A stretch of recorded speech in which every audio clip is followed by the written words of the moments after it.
Oke, sambil kita perkenalan nanti, Ibu akan presentasi satu persatu, tapi sebelumnya Ibu akan berikan rule aturan di kelas kimia.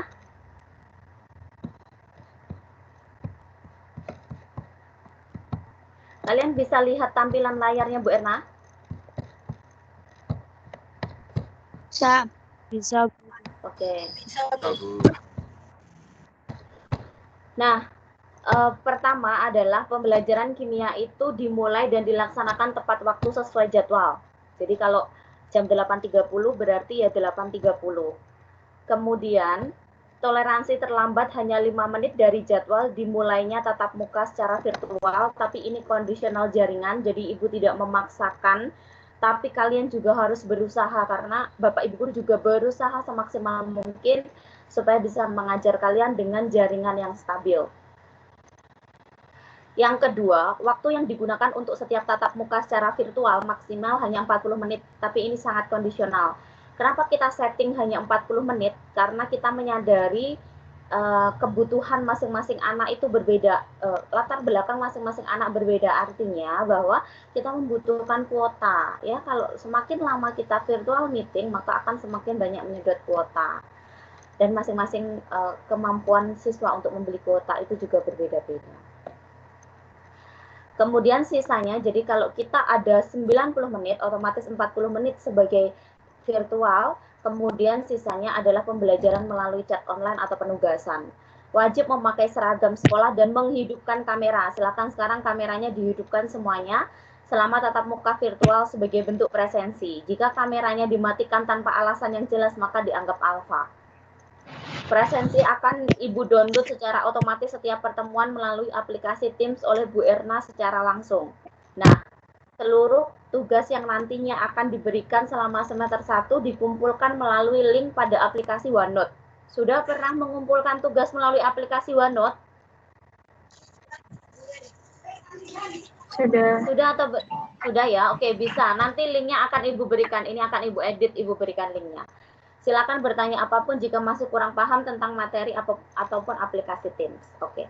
Hari ini kita lanjut saja. Karena apa? Karena kalian sudah satu pertemuan tidak ada pembelajaran. Sekarang silahkan kameranya dihidupkan semuanya. Kalau oke. Ahmad Irfan. Ada Ahmad Irfan? Tidak ada. Ahmad Umar. Hadir, Bu. Oke, hadir. Amanda. Hadir, Bu. Siap. Andre. Hadir, Bu. Dito. Siapa ini panggilannya? Dito. Dito, oke. April. Hadir, Bu, saya. Balkisa. Hadir, Bu. Bayu Aji. Jawab saya nih kok. Tidak ada. Danis. Tidak ada. Fon. Tidak ada. Erika. Erika. Hadir, Bu. Oke, siap. Faisal.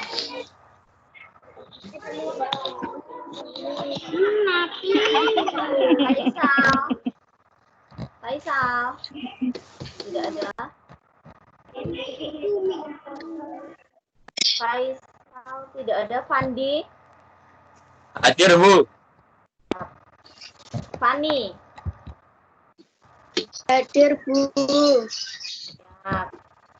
Faiza. Hadir, Bu.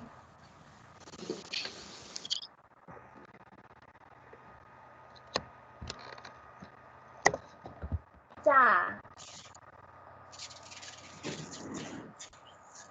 Hadir, Bu. Ilma. Hadir, Bu. Ilyas. Hadir, Bu, hadir.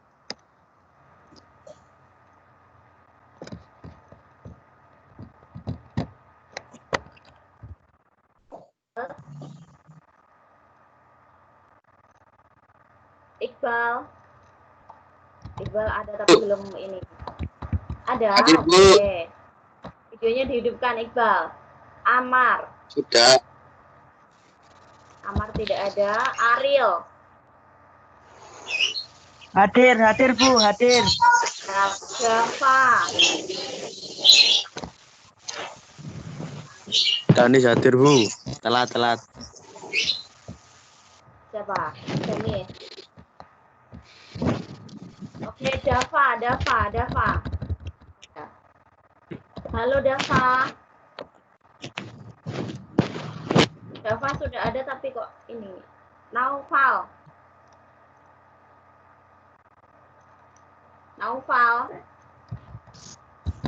Hadir, Bu. Nabil. Hadir, Bu. Halimatus.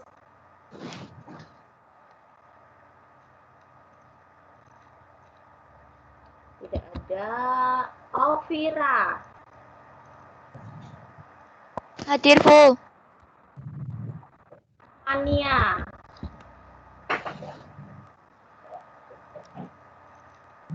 Tidak ada. Safira. Hadir, Bu. Sri Setiawati.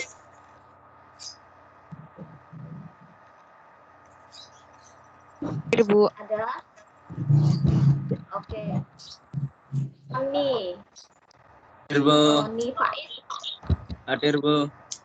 Wahyu Kurnia.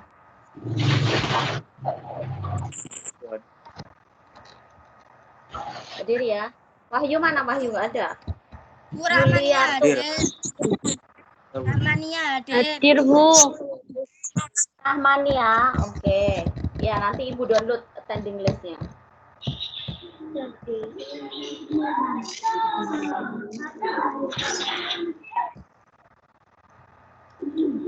Oke, selanjutnya Ibu akan menjelaskan dan nanti akan siapa? Saya belum. Amar hadir. Siapa? Naswadina. Ya, sebentar. Saya juga, Bu, belum dipanggil. Oke. Bayu ada. Givon ada. Faisal.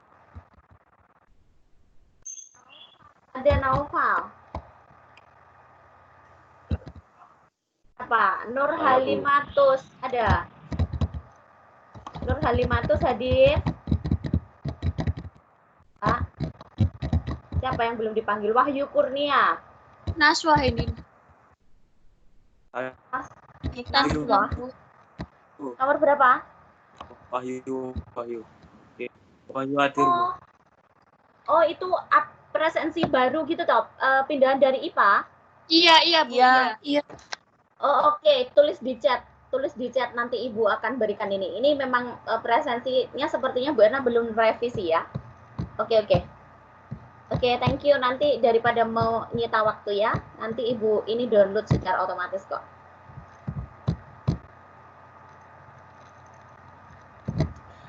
Oke, baik. Sekarang Ibu akan mulai pembelajarannya. Jadi Ibu mute semuanya. Nanti kalau ada pertanyaan, silakan kalian acungkan tangan dulu lewat raise hand ini ya, raise your hand. Oke. Hari ini Bu Erna akan memberikan PDF tentang kita belajar apa sih. Yang pertama, kita akan belajar tentang hakikat ilmu kimia, metode ilmiah, dan juga tentang keselamatan kerja. Tapi sebelum ini, Ibu ingin memberikan gambaran umum kenapa kita harus belajar kimia. Kalian memilih IPS karena kalian memang lebih suka ke ranah sosial daripada sains, tapi bukan berarti kalian membenci sains, bukan berarti kalian tidak belajar sains. Oleh karena itu kelas 10 kita usahakan kalian tetap memiliki minat kepada sains ya.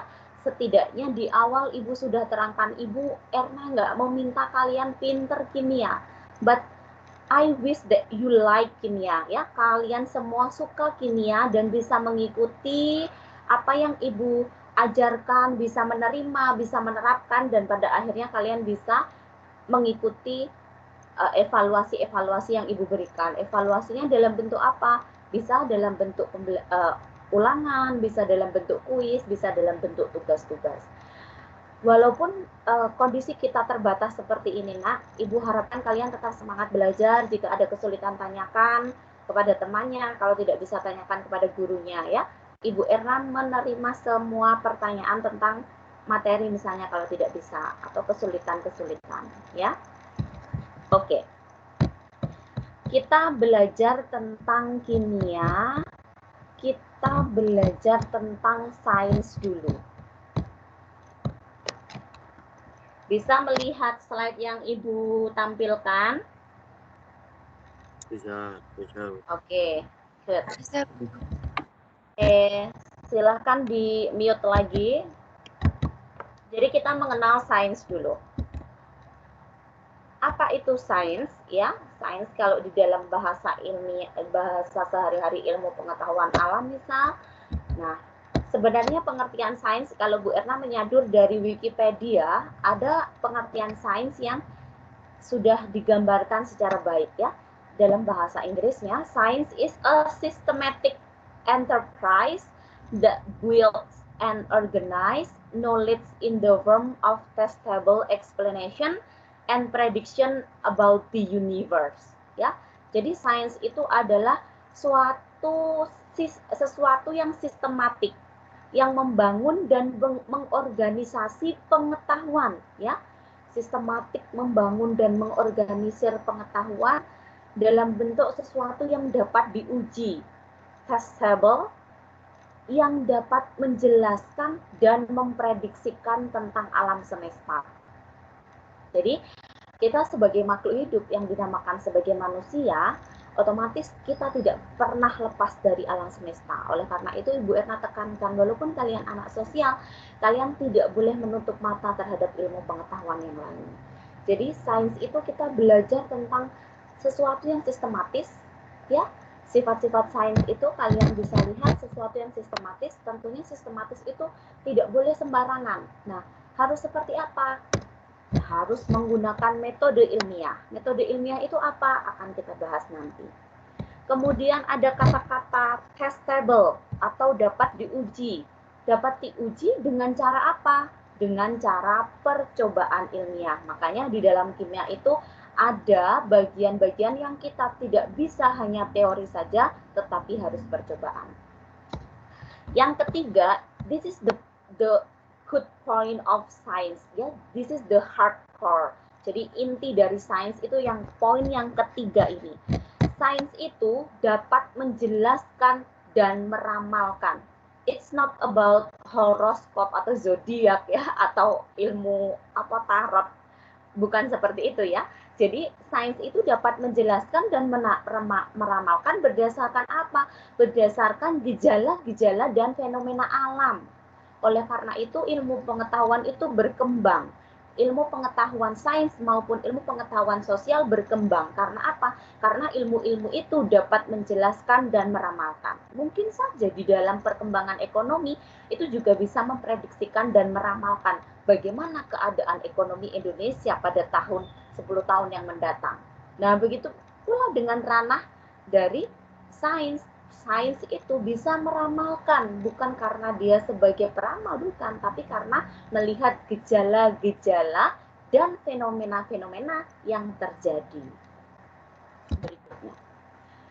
Kalau kita bicara tentang sistematis, kita bicara tentang metode ilmiah. Apa sih Bu metode ilmiah itu? Gitu ya. Kalian sudah belajar sains di SMP. Kalian sudah belajar fisika di SMP, kimia di SMP, walaupun hanya kulitnya saja. Nah, metode ilmiah itu kalau Bu Erna merangkumnya ada 4 tahapan. Ada yang namanya pengamatan atau percobaan. Bedanya pengamatan itu adalah menggunakan indera, misalnya mata, telinga, hidung, perabaan, dan seterusnya. Kalau percobaan kita menggunakan alat, biasanya pengukuran juga menggunakan alat ukur, ya. Kemudian setelah kita melakukan pengamatan, misalnya gejala-gejala yang ada di sekitar kita, akhirnya di dalamnya kita ada proses berpikir induktif. Proses berpikir induktif itu artinya dia berpikir dari hal-hal yang khusus dirangkum jadi sesuatu yang umum, gitu ya. Nah, akhirnya ada pola keteraturan di sana, ada hukum. Oke, sebelum Ibu Erna jauh menjelaskan, kira-kira siapa yang berani bilang namanya dan berani mengutarakan apa sih bedanya hukum dan teori? Siapa yang bisa? Ayo, siapa yang bisa? Coba. Apa bedanya hukum dan teori? Tidak ada yang salah. Dapat poin plus dari Bu Erna kalau bisa. Siapa? Ya, Dava, kenapa angkat tangan? Ya, siapa yang mau menjelaskan apa bedanya hukum dan teori? Ayo, yang angkat tangan aja, Dava, coba jelaskan apa bedanya hukum dan teori. Halo, Dava, ada di sana? Apa? Ayo. Dava, apa bedanya hukum dan teori? Kira-kira menurut Dava aja. Ayo, berani berbicara. Ayo. Calon-calon generasi masa depan kok, Ayo. Kalau nggak mau, Ibu tunjuk lagi. Alena, coba Naswa. Alena. Naswa. Iya. Oke, Naswa. Ya, apa bedanya hukum dan teori, Naswa? Jika hukum pasti akan terjadi, kalau teori bisa saja tidak terjadi, bisa terjadi. Oke, that's good answer. Oke, that's good opinion. Thank you, Naswa. Naswa ya.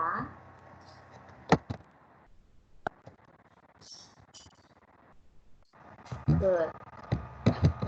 Kata Naswa tadi,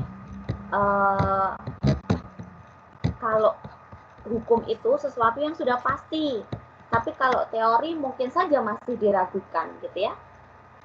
Nah, ini biasa pendapat yang sering kita dengar dalam kehidupan sehari-hari karena kita mengartikan hukum dan teori secara nyata yang pernah kita lihat, misalnya kayak hukum perdata atau hukum pidana atau hukum apa, gitu ya, atau mungkin teori-teori konspirasi and everything about theory and law, gitu ya.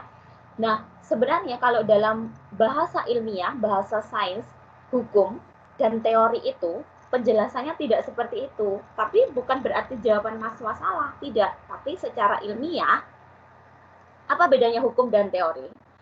Kalau hukum, sudah Ibu tuliskan ya, hukum itu hanya menjelaskan pola keteraturan. Jadi, ada keteraturan yang dia berulang terus-menerus, kemudian digunakan, akhirnya jadi hukum, gitu. Kenapa? Enggak, Bu. Itu baru Nggak terdengar ya suaranya Bu Erna? Halo? Dengar, Bu, dengar. Oh, terdengar ya.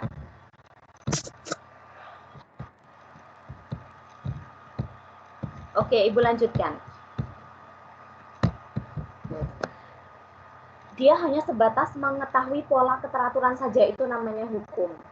Kalau teori, dia bisa menjelaskan why, mengapa hukum itu ada, maksudnya hukum, misalnya hukum A, itu ada, kenapa bisa pola keteraturannya bisa seperti itu. Nah, teori itu yang bisa menjelaskan. Ibu contohkan, nanti kita akan belajar yang namanya hukum Lavoisier, hukum kekekalan massa. Kalian jangan dibodohi oleh hal-hal ya, kalau ini bisa menyimpan energi banyak gini-gini, tidak bisa ya. Sebenarnya itu sudah jadi suatu hukum bahwa massa itu tetap kekal, dia hanya diubah dari satu bentuk ke bentuk yang lainnya. dalam bentuk energi yang lain, gitu ya. Nah, ada hukum Lavoisier yang akan kita pelajari dalam kimia. Dia bilang, Bapak Lavoisier ini orang Perancis, ya, dia dihukum karena kasus perbudakan atau pajak, tapi sebelum dia mati, dia melakukan percobaan yang sangat mengubah ilmu pengetahuan di dunia tentang neraca, tentang timbangan yang kita gunakan saat ini, tentang massa dan seterusnya, ya. Bapak Lavoisier bilang, massa sebelum dan sesudah reaksi itu selalu sama, always, tidak pernah never. Ya, jadi selalu sama. Walaupun dulu itu orang-orang bilang bahwa enggak kok, massa sebelum dan sesudah reaksi itu loh kadang berkurang. Massa sebelum dan sesudah reaksi kadang-kadang juga bertambah gitu. Nah, sebenarnya hukum yang berlaku adalah massa sebelum dan sesudah reaksi itu adalah sama. Kenapa bisa berkurang, kenapa bisa bertambah? Kalau itu dilakukan dalam ruang terbuka. Kalau dilakukan dalam ruang terbuka dan kamu menghasilkan gas dalam reaksi kamu, gas itu akan keluar dan tidak dihitung massanya. That's why itu akhirnya bilang bahwa massanya berkurang. Kenapa bisa bertambah? Itu juga dilakukan dalam ruangan terbuka. Mungkin saja ada zat-zat pengotor yang menempel dan akhirnya membentuk padatan. Kenapa ketika ditimbang zat hasil reaksinya bertambah? Tapi kalau kita lakukan dalam ruangan yang tertutup, dalam suhu dan tekanan yang kita sesuaikan, massa sebelum dan sesudah reaksi always same, selalu sama. Nah, Bapak Lavoisier hanya menjelaskan hukum tentang keteraturan itu. Beliau tidak bisa menjelaskan why, mengapa massa sebelum dan sesudah reaksi itu sama. Akhirnya muncullah teori, namanya teori Dalton misalnya. Dalton ya, kalau kalian pernah dengar, itu adalah bapak penemu atom pertama. Walaupun dia menyempurnakan dari penemuan orang-orang Yunani pada waktu itu ya. Dia bisa menjelaskan tentang teori atom bahwa kenapa sih massa sebelum dan sesudah reaksi itu sama? Karena sebenarnya pada hakikatnya terjadi reaksi itu hanya penataan ulang atom-atomnya. Jadi atom itu diputus, ikatan pada atom itu diputus, terus dia membentuk ulang lagi. Misalnya Bu Erna punya HCl, ditambahkan sama NaOH, sebenarnya dia hanya putus jadi Na+, putus jadi Cl-, putus H+, putus OH-, dia gabung lagi jadi NaCl, garam yang baru, dan jadi H2O, air. Jadi hanya proses penataan ulang aja, nanti Ibu akan jelaskan lebih jelasnya pada bab-bab berikutnya. Nah, itu bedanya ya. Kalau hukum itu hanya bisa menjelaskan pola keteraturannya saja. Kalau teori bisa menjelaskan why, mengapa, gitu ya. Jadi kalau dalam ranah ilmu kimia bukan lagi hukum itu pasti dan teori masih diperbincangkan, tidak. Ya, semua ilmu pengetahuan masih diperbincangkan dan itu dinamis. Masih banyak perubahan. Oke, setelah kita bisa merumuskan teori, otomatis kalau dalam kimia Ibu tekankan lagi dia bisa meramal. Meramalnya dalam bentuk apa? Dalam bentuk hipotesis, jawaban sementara. Oleh karena itu, kenapa ilmu pengetahuan itu terus berkembang? Karena sebenarnya tidak ada yang pasti di dunia ini. Tidak ada yang pasti bahkan di ilmu pengetahuan sekalipun, kecuali matematika. Bahkan mungkin matematika juga tidak pasti. Makanya dalam sains kita hanya mengenal dengan namanya hipotesis, jawaban sementara. Kalau sudah tahu hipotesis, maka di dalamnya ini ada proses berpikir deduksi. Deduksi itu proses berpikir dari kita mengumumkan sesuatu, kita membuat kesimpulan. Nah, itu namanya proses deduksi. Oke. Ya, jadi ini proses metode ilmiah. Oke, ini hanya sekilas saja Ibu berikan bahwa sebenarnya sains, peradaban sains itu sudah lama ada. Ya, peradaban sosial sains itu semua akarnya dari ilmu sains. Jadi mulai dari peradaban Yunani dan Mesopotamia, itu adalah peradaban paling kuno di dunia. Itu peradaban dimulainya kehidupan agraris atau kehidupan pertanian. Nanti kalian bisa lihat dan pelajari sendiri di Google untuk literasi kalian. Jadi banyak-banyak membaca ya. Kemudian yang ketiga peradaban Romawi. Ini munculnya model-model bangunan besar, arsitektur megah. Semua itu adalah produk sains, ya. Kemudian peradaban Arab atau peradaban Islam. Peradaban Arab atau peradaban Islam, kalau contoh nyatanya kalian dikenalkan dengan ilmu matematika Al-Zabar itu, ya, itu juga termasuk produk sains. Kemudian pada akhirnya ada namanya peradaban Renaissance. Renaissance ini adalah peradaban pada abad ke-16 yang dimana peradaban ini tuh sains berkembang sangat pesat. Kalau kalian pernah mendengar lukisan Mona Lisa, Leonardo da Vinci, kemudian art seni-seni lainnya, itu muncul di peradaban ini. Jadi sains itu, ilmu pengetahuan itu sudah ada dari zaman dulu. Nah, sekarang kita kenal dulu nih yang namanya kimia. Apa sih kimia itu? Kimia itu adalah salah satu bidang utama sains. Ibu garis bawahi ya, bidang utama sains. Kalau kalian mengenal matematika, itu tidak termasuk dalam sains sebenarnya, ya. Nanti Ibu jelaskan. Oke, Ibu sudah menggambar 4 diagram irisan tentang sains. Yang pertama adalah ilmu fisika, atau dalam bahasa Inggrisnya fisik. I don't know, this is the good grammar, atau ini bukan tulisan yang fisika yang benar atau bukan, nanti kalian lihat ya. Kemudian ada kimia. Nah, kimia ini kalau dalam bahasa ya umumnya kalian bahasa Inggrisnya adalah chemistry gitu ya. Tapi sebenarnya dalam bahasa sains itu namanya chemical sciences. Ilmu yang pelajari tentang kimia. Kemudian biologi atau biological sciences. Yang terakhir adalah ilmu geologi. Nah, di dalam ilmu sosial ya IPS, kalian belajar tentang geografi. Nah, itu hampir sama. Kalau geologi itu dalam bahasa Inggrisnya adalah Earth and Space. Jadi dia adalah ilmu yang mempelajari tentang bumi dan juga angkasa. Oke. Sekarang kalian lihat di poin yang ada di kotak-kotak ini. Jadi, apa hubungannya sains dengan matematika? Jadi sebenarnya kebenaran yang mendasar itu ditemukan dalam matematika, walaupun kita tidak tahu bahwa walaupun semua itu tidak mutlak benar gitu ya. Tapi kebenaran yang bisa kita lihat secara nyata itu adalah di ilmu matematika. Nah, Ibu cek dulu recordingnya. Oke, good. Kemudian aplikasi dari matematika adalah fisika. Makanya anak-anak IPS 2 dulu kalau SMP di fisika tuh hitung-hitungan aja. That's why, karena itu adalah aplikasi dari matematika itu adalah fisika. Kemudian kalau kalian sudah belajar fisika, kalian belajar tentang energi, tentang perubahan, tentang listrik, tentang apapun di fisika, kalau kalian aplikasikan, kalian akan ketemu ilmu kimia. Nah, kalau kalian aplikasikan kimia belajar tentang materi, tentang struktur, tentang perubahan, kalian akan belajar ilmu biologi.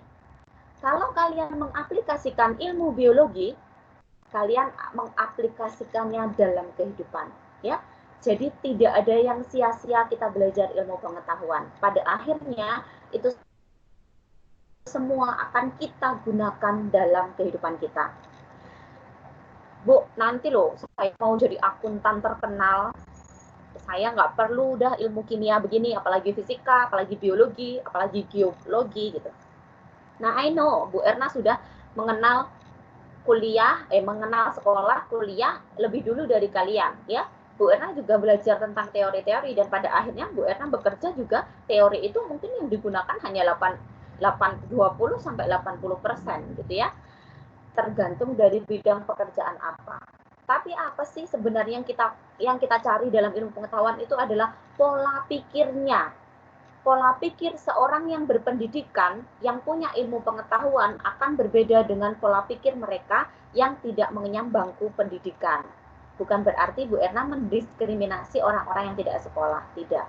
Pendidikan itu bisa pendidikan formal, pendidikan informal di luar sekolah, gitu ya. Jadi kita harus semangat belajar ilmu apapun. Nah, ini poin yang cukup menarik di bawah ini ya. Di dalam inti atau pusat pencarian kamu nanti, pusat pencarian antara kebenaran dan kehidupan, kamu akan menemukan kimia di dalamnya. Jadi banyak orang yang bilang, aduh kimia tuh abstrak banget sih, gitu ya. Karena memang kimia berada di antara kebenaran dan kehidupan. Ini benar nggak sih? Ini bisa saya terapkan ke kehidupan nggak sih? Ketika kamu mencari-cari inti itu, kamu akan menemukan ilmu kimia di sana. Oke, next. Ini juga pengetahuan umum kita. Jadi bidang utama ilmu kimia itu ibu rangkum dalam 3 hal. Sebagai seseorang anak sosial, kalian cukup mengetahuinya saja. Jadi berdasarkan kimia, berdasarkan objek yang dikaji, ilmu kimia itu dibagi menjadi 3, kimia organik, kimia anorganik, dan biokimia. Kimia organik itu adalah kimia dari makhluk hidup. Kemudian reaksinya ada di luar tubuh kita. Contohnya adalah reaksi-reaksi pada tumbuhan atau mungkin reaksi-reaksi pada lingkungan sekitar kita yang melibatkan makhluk hidup. Contohnya apa? Arang. Siapa yang tahu bagaimana kita membuat arang? Jawab coba. Siapa yang berani? Bagaimana cara kita membuat arang? Siapa yang bisa? Umar coba.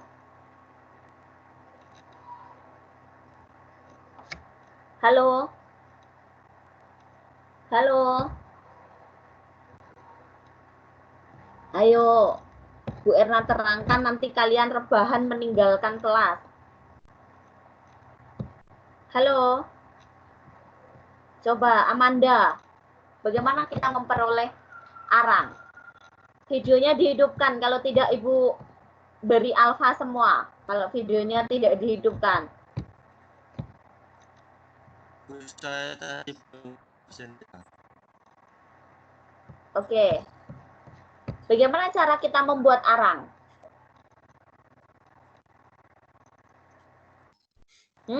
Tahu kalian cara membuat arang? Arang itu dari apa sih? Oh, masa? Ayo. Kayu yang dibakar. Oke, that's good. Kayu yang dibakar. Kayu itu dari apa? Kayu itu makhluk hidup atau bukan? Bukan tuh Makhluk hidup. Kayu itu kalau dalam bentuk tumbuhan dia masih makhluk hidup kan? Iya. Ya. Nah, kalau kita belajar tentang kimia organik, kita belajar tentang makhluk hidup. Contohnya arang. Bahkan arang pun dalam kimia itu dipelajari, dia mengandung unsur dengan lambang C atau karbon. Kemudian kimia organik. Kalian sudah pernah melihat emas? Sudah. Perkakas kalian di dapur itu terbuat dari logam apa kira-kira? Aluminium. Aluminium, that's good. Ya, nah aluminium itu juga salah satu logam. Nah, kalau kita bicara tentang logam dan sesuatu yang tak hidup lainnya, kita bicara tentang kimia anorganik. Kemudian kalau kita pernah belajar tentang fotosintesis, respirasi, sistem koordinasi, pernah di SMP? Nah, Ya, di dalamnya ada reaksi-reaksi. Ya, di dalamnya ada reaksi-reaksi. Nah, reaksi itulah yang dinamakan reaksi-reaksi yang kita pelajari dalam kimia atau biokimia.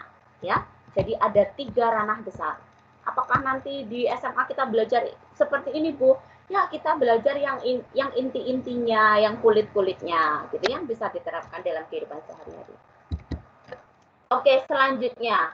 Kalau tadi berdasarkan objeknya, sekarang berdasarkan metodologi penemuannya. Jadi ada kimia eksperimen, ada percobaannya, ada kimia teori, kita hanya belajar teori dan literasinya, ada kimia komputasi. Ya, komputasi ini lebih ngetren sekarang. Karena apa? Kimia komputasi ini berhubungan dengan komputer, data-data di komputer, kita mengolah data-data kimia, baik atom molekulnya, semuanya secara komputer. Teknologi gitu ya. Lebih hype, lebih hits gitu. Nah, ini kimia secara menyeluruh. Kimia secara menyeluruh itu tadi sudah berdasarkan objeknya, sudah berdasarkan metodologi penemuannya. Sekarang landasan keilmuannya. Itu berdasarkan struktur, energetika, dan dinamika. Apa sih Bu ini? Gitu ya. Jadi di kimia itu nanti kalian akan belajar struktur, akan belajar energi, akan belajar dinamika. Itulah kenapa kimia itu adalah aplikasi dari ilmu fisika. Kemudian berdasarkan perkakasnya ada kimia itu bisa menjawab pertanyaan what, apa kandungan zat yang ada di dalam batuan mineral itu misalnya. Berarti itu adalah kimia secara kualitatif atau yang tidak dapat dihitung. Yang namanya kualitatif hanya berdasarkan kualitas saja. Kemudian how much, kimia itu ada yang bisa menjawab berapa, misalnya berapa jumlah zat yang terkandung di dalam 1 kilogram gula misalnya. Itu kimia bisa menjawab how much. Berarti ini kimia secara kuantitatif. Kalau yang dinamakan kuanti berarti dia bisa dihitung. Kemudian kimia juga bisa menjawab how to spirit. Bagaimana cara memisahkannya. Ya, makanya di dalam industri-industri kosmetik itu semuanya hampir 60% adalah penerapan ilmu kimia. Dia misalnya mengekstrak dari lidah buaya, zat-zat yang ada di lidah buaya itu mau dipisahkan dari zat-zat pengotornya. Nah, itu kimia berperan di dalamnya. How to spirit, bagaimana memisahkannya. Misalnya, kita punya minyak mentah dari dasar laut, itu ada banyak lumpur di sana, kita mau memisahkan gasnya, mau memisahkan mau jadi aftur, mau memisahkan jadi bensin, memisahkan jadi aspal, jadi lilin, dan sebagainya. Nah, itu dipelajari dalam kimia yang dinamakan dalam landasan perkakasnya, apa yang digunakan. Gitu ya. Ini intermezzo saja. Oke. Ibu beri trik cara terbaik belajar kimia. Sekali lagi, cara terbaik belajar kimia, walaupun kamu anak sosial, setidaknya kamu suka kimia. Belajar kimia itu, Dek, ada 3 dunia dalam kimia. Jadi bukan dunia-dunia gaib gitu ya. Ibu berikan ada 3 dunia dalam kimia. Dunia apa itu? Dunia makroskopis, sesuatu yang kita bisa lihat nyata dalam kehidupan kita sehari-hari. Kemudian dunia lambang atau dunia simbolik, sesuatu yang disimbolikkan suatu perjanjian internasional untuk memudahkan menyebutnya. Kemudian ada dunia atomik, masuk lagi ke ranah kimia yang lebih dalam, itu namanya dunia atomik. Ibu contohkan sederhananya, air yang nampak dalam kehidupan kita itu bentuknya bening seperti ini. Siapa di sini yang belum pernah lihat air? Semuanya sudah pernah lihat air kan? Nah, kalau air, ya semuanya sudah pernah tentu saja ya. Nah, air itu yang kita lihat sehari-hari itu sebenarnya produk kimia gitu ya. This is the chemical scientist ya, chemical product. Nah, bukan hanya oh itu berbahan kimia bahaya, enggak. Bahkan kimia dalam kehidupan sehari-hari, kamu lihat lemarimu itu yang terbuat dari kayu itu juga sebenarnya produk kimia. Buku yang terbuat dari apa? Kayu kemudian dibubur itu juga produk kimia. Jangan dibicarakan bahwa kimia itu adalah sesuatu yang membahayakan. It's about bomb, it's about zat-zat yang membahayakan. Tidak, bahkan air sebagai sumber kehidupan itu adalah kimia gitu ya. Nah, air kalau di dalam bahasa Indonesia kita menyebutnya air, kalau dalam bahasa Inggris kita menyebutnya water, kalau dalam bahasa lainnya mungkin apa-apa gitu ya. Kalau dalam bahasa Jawa kita menyebutnya banyu. Bu Erna pernah mengajar di Papua di pedalaman, orang-orang Papua bilang air itu sebagai ok gitu ya. Nah, kemudian ilmuwan bingung nih, terlalu banyak bahasa air gitu ya. Nah, akhirnya para ilmuwan itu sepakat dalam dunia organisasi keilmuan, nanti Ibu terangkan pada bab-bab berikutnya. Dia akhirnya memberikan suatu simbolik atau lambang supaya di seluruh dunia kita menyebut air itu kalau dalam bahasa ilmiah sama, yaitu H2O, dihidrogen oksida, dihidrogen oxide, gitu ya. H itu atom apa? Masih ingat nggak pelajaran SMP? Siapa yang bisa menjawab? Hidrogen. Hidrogen, that's good. O itu atom apa? Oksigen. Oksigen. Oke, Oksigen. H2 ya. Kita lihat kemudian karbon dioksida CO2 misalnya. Nah, itu sebenarnya adalah lambang yang diberikan para ilmuwan supaya kita lebih mudah untuk menyebutnya. Supaya di dunia ini kalau kita pergi kemana-mana yang namanya air itu lambangnya ya H2O gitu ya. Nah, kita masuk lagi ke dunia yang lebih kimia lagi, namanya dunia atom. Kita udah tahu nih ternyata lambangnya air itu H2O, terdiri dari 2 atom H dan 1 atom O. Ternyata kalau dalam bahasa kimia kita gambarkan O-nya itu di tengah-tengah, dia diikat sama H, kemudian ada garis ini menunjukkan sebagai ikatan. Kita akan belajar ini nanti. Bentuknya kayak kepala Mickey Mouse gitu misal. Nah, itu namanya dunia atomik. Jadi, everything about chemical scientist kita bisa bicarakan dalam ketiga dunia ini supaya kalian itu nggak menerka-nerka sebenarnya apa sih belajar kimia itu gitu ya. Oke, ini kita pada puncak pembelajaran hari ini kita mau tahu definisi kimia.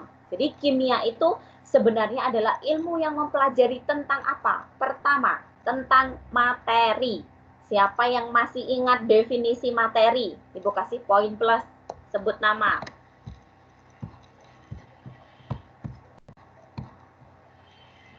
Ayo, siapa? Andre, Afril. Siapa yang masih ingat definisi materi?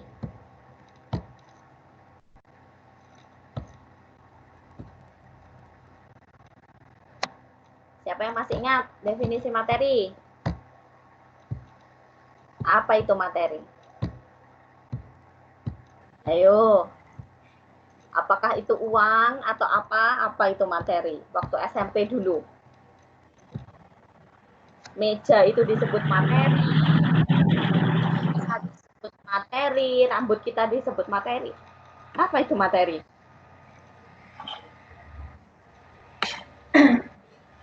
Apa nak? Amanda coba. Ya, segala Materi. sesuatu yang memiliki massa dan volume. Ya nggak sih? Iya. Yes, that's Oke. good. Thank you, Amanda. That's good answer. Oke, jadi materi dalam ilmu pengetahuan, dalam kimia, bukan materi pembelajaran ya, bukan materi uang, apalagi materi adalah segala sesuatu yang memiliki massa dan menempati ruang atau volume. Jadi segala sesuatu bahkan gas, ya, gas itu punya massa. Dia menempati ruang tentu saja. Itu juga dinamakan sebagai materi. Jadi di kimia itu mempelajari seluruh materi. Kemudian, nah di dalamnya tadi ada kimia organik, ada kimia anorganik, ada biokimia, itu materi, ya. Kemudian mempelajari yang kedua, struktur dan sifatnya. Maka tadi ada ranah kajian kimia tentang struktur. Yang ketiga, mempelajari perubahannya. Itu pada ranah dinamika. Dinamika itu dari kata dynamic, yang artinya dinamis, adanya perubahan. Ya, perubahan apa sih Bu maksudnya? Jadi Power Rangers gitu toh? Bukan, gitu ya. Perubahan misalnya kalian keluarkan barang-barang yang terbuat dari besi. Kalian kasih di bawah sinar matahari, pada periode tertentu, ada hujan, panas lagi, pasti akan berkarat. Perubahan itu juga dipelajari dalam kimia. Kenapa materi? Kenapa zat bisa berkarat? Apa yang menyebabkan? Kandungan apa yang terdapat di dalam karat itu? Nah, itu yang dinamakan sebagai perubahan. Atau mungkin kalian melelehkan es, itu juga perubahan. Nah, itu namanya dinamika. Kemudian yang terakhir adalah energi yang menyertai perubahan tersebut. Itu dalam kajian energetika. Oleh karenanya kenapa kimia itu berhubungan dengan fisika, berhubungan dengan biologi, ya. Misalnya, kalian mau mencairkan es. Kalian diamkan saja, es itu sudah bisa mencair. Artinya sebenarnya di dalam lingkungan kita, di dalam sekitar kita itu sudah mengandung energi. Energi apa yang bisa mencairkan es ya? Ya energi panas, gitu ya. Kemudian energi apa sih yang bisa membuat besi berkarat? Nah, kita pelajari energi apa, misalnya energi dari sinar matahari, energi yang terkandung dalam kelembapan udara, dan sebagainya. Ya, jadi poin pentingnya, kimia itu mempelajari tentang materi, struktur dan sifatnya, perubahannya, dan energinya. Oke? Nah, ini adalah 7 tema besar dalam kimia. Kalau kalian belajar kimia, kalian tidak harus secara teoritikal. Kalian tahu saja teorinya, kalian bisa, tapi setidaknya kalian punya 7 tema besar ini yang bisa menjawab aplikasi dalam kehidupan sehari-hari. Yang pertama, peran partikel kecil. Peran partikel kecil dalam kimia itu disebut sebagai nanometer. Kalau kalian sudah tahu, ini kalian bisa membedakan. Kalau kalian kena panas dari kayu dengan kena panas dari besi, rasanya beda. Kenapa ya? Gitu ya. Itu karena peran partikel kecil di kayu dengan partikel kecil yang ada di besi itu berbeda. Kemudian yang kedua, elektron penentu perilaku. Nah, ini kita belajar tentang elektron di materi berikutnya. Kemudian keberulangan sifat yang teratur. Nah, ini yang akan Ibu berikan. Prinsip-prinsip kekekalan. Nah, kalau kalian sudah belajar kimia, kalian nggak bakal dibodohi oleh orang-orang yang bilang bahwa wah ini tuh bisa menyimpan energi besar, bisa mengubah, bisa apa ya, bisa memperbesar energi gini, tidak bisa. Atau mungkin ada orang yang bilang bahwa di mall-mall itu bilang ini air heksagonal yang bisa untuk kesehatan kita. Memang air bentuknya heksagonal, mau seperti apa lagi? Nanti kalian tidak bisa dibodohi oleh hal-hal seperti itu. Kemudian keadaan dengan energi dalam kurung potensial terendah. Jadi kalian bisa menyadari bahwa segala sesuatu di dunia ini pada hakikatnya dia menginginkan energi yang terendah. Supaya apa? Supaya stabil. Seperti juga manusia. Manusia akan berbohong kalau dia bilang saya menginginkan sesuatu yang tidak stabil. Tidak akan pernah. Manusia menginginkan sesuatu yang stabil. Begitu juga dengan keadaan energi di dunia ini, semuanya menginginkan yang stabil. Kemudian yang keenam, alam itu sebenarnya menuju ke tak teraturan. Oleh karena kenapa kita banyak fenomena-fenomena alam yang terjadi. Kita bisa memprediksi fenomena-fenomena sains. Karena sebenarnya alam itu menuju ke tidak teraturan. Kenapa kita temukan kimia inti yang bisa digunakan untuk bom dan seterusnya. Tapi itu adalah sesuatu yang negatif dari kimia ya. Sebenarnya karena dia mengaplikasikan ilmu yang bahwa alam menuju ke tak teraturan. Terus pertanyaannya, kalau alam menuju ke tidak teraturan, Bu, kenapa manusia tidak meledak? Kenapa segala sesuatu di dunia ini tidak meledak dengan sendirinya? Nah, Tuhan itu maha adil, dia menjawab di tema besar kimia yang ketujuh, yaitu Tuhan menciptakan adanya penghambat perubahan. Ya, misalnya inhibitor dan sebagainya akan kita pelajari. Oke, jadi kimia itu sangat menarik, tergantung dari pola pikir dan mindset kita. Berikutnya yang wajib dimiliki oleh anak kimia, yang pertama adalah tabel periodik. Kalian harus download tabel periodik atau kalian print atau kalian beli, harganya cuma 3.000 di Gramedia ya. Kalian akan belajar di sini lambang-lambang, logam dan seterusnya supaya kalian mengenal dan tidak dibodohi. Oke? Kemudian yang kedua, kalian harus punya buku catatan. Kalau kalian sudah punya buku sekarang, sudah disampuli, oke bagus. Tapi kalau belum disampuli, bisa disampuli dengan koran bekas. Bu Erna, kalau kimia biasanya sampulnya koran bekas, supaya kita belajar untuk recycle dari bahan-bahan yang ada di sekitar kita. Sepertinya pembelajaran kita sudah hampir 1 jam, jadi karena ini pertemuan awal ya, jadi banyak yang Ibu bahas. Selanjutnya, kalian pelajari modul yang akan Ibu kirimkan, PPT dan juga modul yang akan Ibu kirimkan. Kalian pelajari, kalian tuliskan kuis, jawaban dari kuisnya, ya, jawaban-jawaban dari kuisnya ini di buku catatan kalian, kemudian kalian kumpulkan di Bu Erna maksimal jam 3 sore nanti. Oke, kita akan belajar ini yang bagian sulit-sulitnya itu pada minggu depan. Ada kuisnya juga ini, kuis seru untuk ini. Sebelum Ibu Erna akhiri, ada pertanyaan dari IPS 2. Harus dikumpulkan jam 3 sore, tak, Bu? Sebelum jam 3 sore, ya. Kalau tidak bisa paling lambat besok, ya. Paling lambat besok. Kalau tidak bisa, tapi kalau besok sudah ada pengurangan nilai artinya. Itu diketik apa ditulis tangan, Bu? Boleh diketik, boleh ditulis tangan. Kalau ditulis tangan, di foto kemudian diubah ke PDF. Cara mengubah PDF kan mudah, download itu, scanner itu. Dikirim di mana, Bu? Dikirim di OneNote-nya Bu Erna, nanti ada linknya di sana. Bu Erna sudah nanti akan Ibu berikan, ya. Kalau ada kesulitan silahkan japri Bu Erna secara langsung. Oke. Ada pertanyaan? Sebelum Ibu akhiri, tadi berarti ilmu kimia itu adalah ilmu yang mempelajari tentang apa? Satu, tentang apa? Siapa yang masih ingat? Materi. Materi, that's good. Yang kedua? Struktur dan sifatnya. Struktur dan sifatnya. Yang ketiga? Perubahannya. Oke, perubahannya. Yang keempat? Energi yang menyertai perubahan tersebut. Oke, that's good. Kalau ilmu kimia yang mempelajari tentang makhluk hidup dan proses reaksi yang ada di luar tubuh kita, itu kimia organik atau anorganik? Organik. Oke, makanya kita sering lihat, sering dengar gitu ya, sayur-sayur organik gitu ya.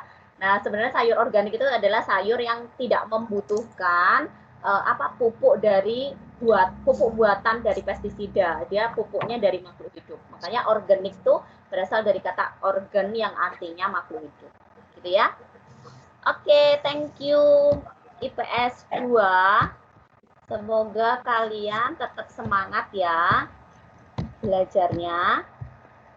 Nanti kita ketemu lagi di pertemuan berikutnya. Ada pertanyaan sebelum Ibu tutup?